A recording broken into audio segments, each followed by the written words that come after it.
প্রখর দাবদাহে অগ্নিকাণ্ডের ঘটনা ঘটে জঙ্গলে।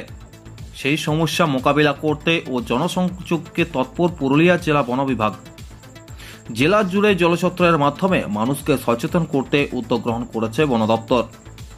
শনিবার জয়পুর বনাঞ্চলের পক্ষ থেকে জয়পুর আটাকল মোড়ে স্থানীয় মানুষদের জমায়েত করে গাছের চারা বিতরণ করে তাদের সচেতন করা হয়। কোনোভাবে জঙ্গলে আগুন ধরে গেলে তৎক্ষণাৎ বন দপ্তর, স্থানীয় পঞ্চায়েত সমিতি ও পুলিশ প্রশাসনকে খবর দেওয়ার কথা বলা হয় তাদের।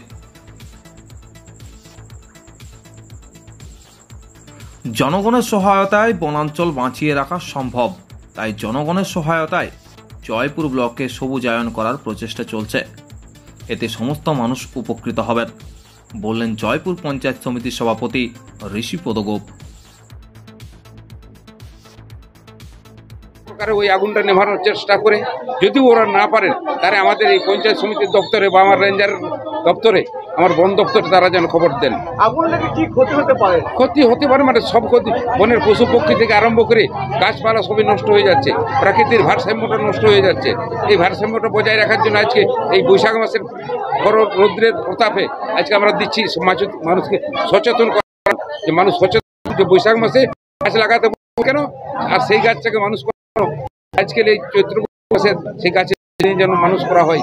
ওরা জল নেওয়ার চেষ্টা করে, প্রথমে জল নেওয়ার চেষ্টা করে, দ্বিতীয় তারা পঞ্চায়েত সমিতি হোক, রেঞ্জার অফিসার হোক, বন দপ্তর হোক, আমরা যাতে জলটা নেওয়ানোর চেষ্টা হয়। আমি দেখলাম উদ্যোগটা খুব সাধুবাদ।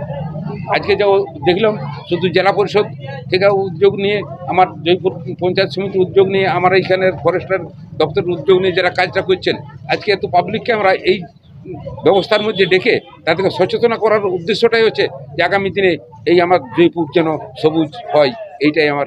এই দিনের এই কর্মসূচিতে উপস্থিত ছিলেন জয়পুর বনাঞ্চলের রেঞ্জার বাসুদেব রাজওয়ার, জেলা পরিষদের বন ও ভূমি দপ্তরের কর্মাধ্যক্ষ জয়মল ভট্টাচার্য, কর্মাধ্যক্ষ নীলাঞ্জনা পট্টনায়ক চ্যাটার্জি, জেলা পরিষদের সদস্য অর্জুন মাহাতো সহ অন্যান্যরা।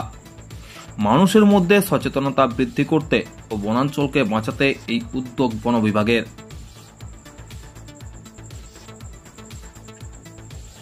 জয়পুর থেকে বিশ্বজিৎ সিং সর্দারের রিপোর্ট, পুরুলিয়া মিরর।